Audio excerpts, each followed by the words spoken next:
আজকে খুব মন চাচ্ছিল হালিম খাওয়ার, এত ক্রেভিংস হচ্ছিল হালিম খাবো। তো বাইরে যে কেউ নিয়ে যাবে আমাকে, বাসা থেকে নিবে না।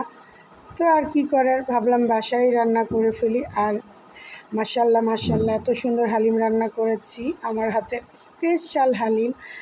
তো আমি দেশি মুরগি দিয়ে হালিমটা রান্না করেছিলাম, মাশাল্লাহ অনেক সুন্দর। আর কার কাছে কেমন লাগে জানি না, আমার কাছে হচ্ছে দেশি মুরগি দিয়ে, মানে শক্ত মুরগি যেটা, ওটা দিয়ে হালিম রান্না করলে অনেক ভালো লাগে।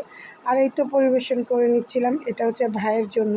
তো আমি বলতেছিলাম যে তুমি খেয়ে বলবা। তো ওই তো ধনেপাতা কুচি সব কিছু দিয়ে রেডি করে নিয়েছিলাম। তো আমার ভাইয়ের মুখ থেকে রিভিউটা শোনেন।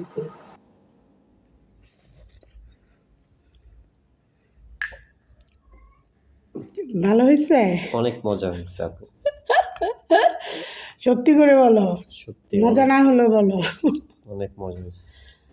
আচ্ছা, এবার গুড বয়ের মতো শেষ করে ফেলো, না না করো না।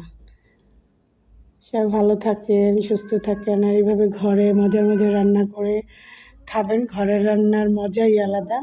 Thank you for watching.